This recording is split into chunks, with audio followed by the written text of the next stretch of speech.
Welcome everybody to this session on vulnerability markets.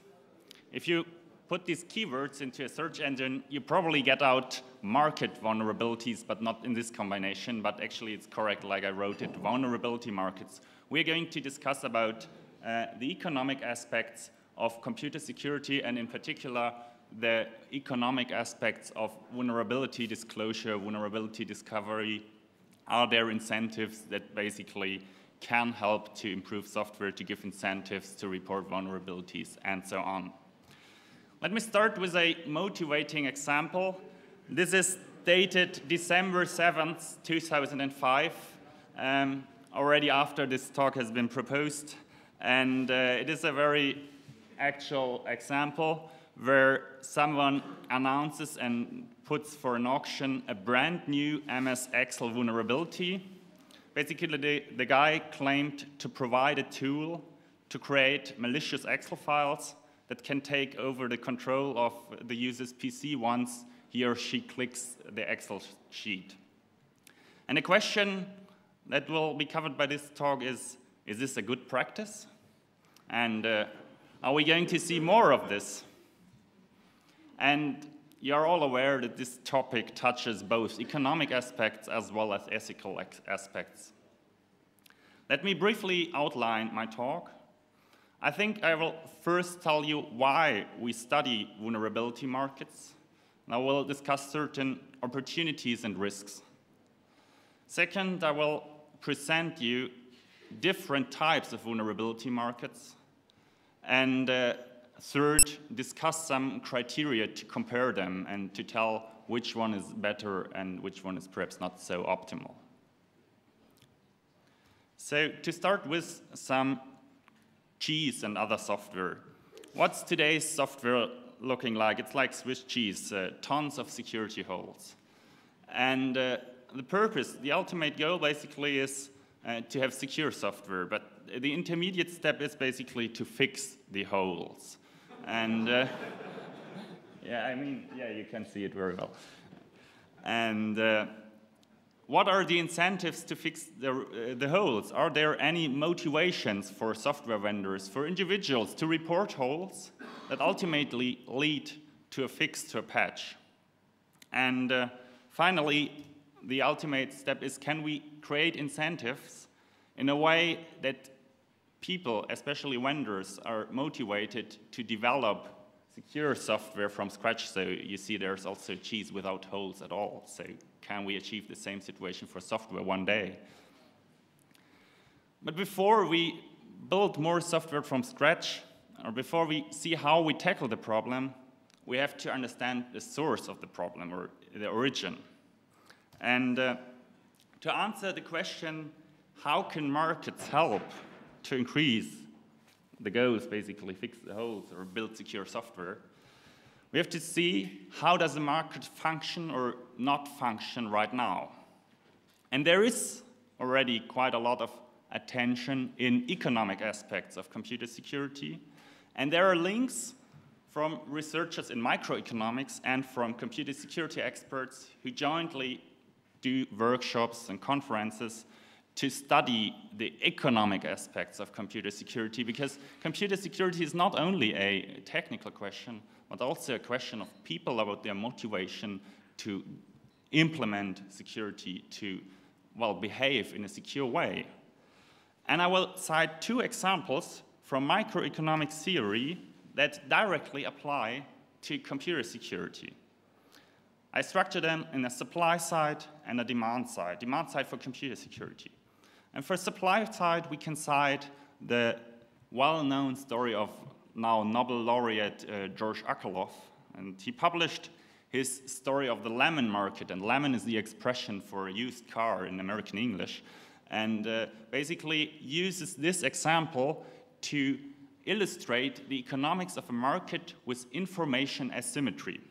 So what does this mean? Basically means that seller and vendor do not have the same information about the product, so there are hidden qualities, like in a used car, like in a lemon.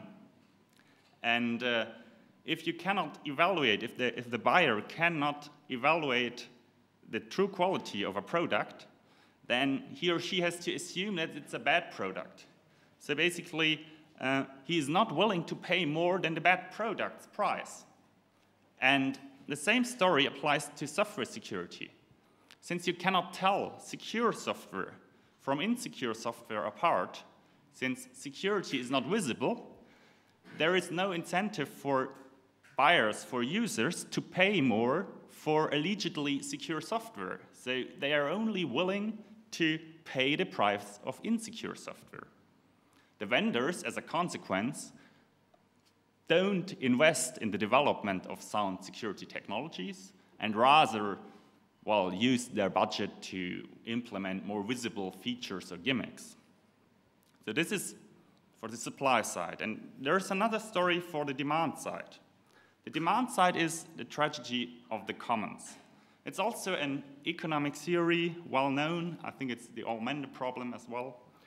And the basic rationale behind this is network security is a common good. So you cannot buy security, network security for yourself, but you can only have good network security on a level that is between nodes. So one individual node does not invest into security because the other nodes in the same network would profit from this security, and the individual node, the good example, does not profit because there can still be malicious traffic from the other connected nodes. So in order to solve the problems, all nodes would have to invest, but they don't do so because nobody wants to be the first mover, because you don't have an advantage in investing in security. To put it to a point, I mentioned another example, and I think this is much more illustrative. So consider you are, can you read this here? Okay, because the contrast is not very well. Consider you're in a restaurant, and you know in advance that the bill is going to be shared. So basically, you have high incentives to order the most expensive dish, because you know that the cost is borne by the community and not by yourself. So let's take these two economic theories as an example, and there are many more, but they underline that there is a market failure. So that security, computer and software security, is not provided in an adequate level by the market. The responses or the actions to be taken from both of these sides are quite evident. From the supply side, from the lemon market problem, we see that the consequence must be to make security measurable. And on the demand side, we see that we have to tax or to punish bad security, to give people an incentive to invest into good security. It sounds easier than it is, and there are basically two options to achieve these goals. The first is regulation. So it means on the one side to implement standards, to implement best practices, and on the other side, on the taxing-backed security, it basically means, yeah, you should pass a law that fines poorly secured network nodes. And there are really some examples with proposals from economic and law school literature in order to solve this problem. However, regulation is not always the best solution, because it is very costly to make the third party, the social planner, really incorruptible. And in addition, it creates more red tape, which is not very desirable, and there are more issues like international harmonization and so on. So the second option would be to let the market regulate the problem itself. So create new market mechanism that basically cure the problems in the existing market. So it sounds like fighting with fire, but actually there is some sense behind it. And the answer from the market mechanism point are, to make security measurable, we can use the prices, the market prices, as forward-looking indicators. And in the taxing-backed security column, you see that, for example, if you consider cyber insurance, so you can buy insurance policies against cyber threats, then the premiums of insurance could be adjusted by the level of security installed and basically give you a feedback and an incentive to invest in proper security. So this is the topic of this talk, this option B. How can we create market mechanisms that basically solve the ultimate security market failure? And in order to study this topic, we have to study different types of vulnerability markets, because the notion of a vulnerability market is very broad and it is used in many different ways. And the purpose of this second part of the talk is to show you different types of vulnerabilities, to coin terms for them, and explain where the differences are. So how does the market look like? It's like a Monopoly game. And now let's move around, starting from Go, and looking in the different types, 4 different types of vulnerability markets. The first one is the one which I call bug challenges and bug auctions. And the idea behind these vulnerability market is that the vendor, the software vendor, offers a monetary reward for bug reports. And you can install this market in a way that you start with a very low reward and increase it over time. So then you can formulate it in terms of a reverse Dutch auction. That's what Andy Osmet once suggested.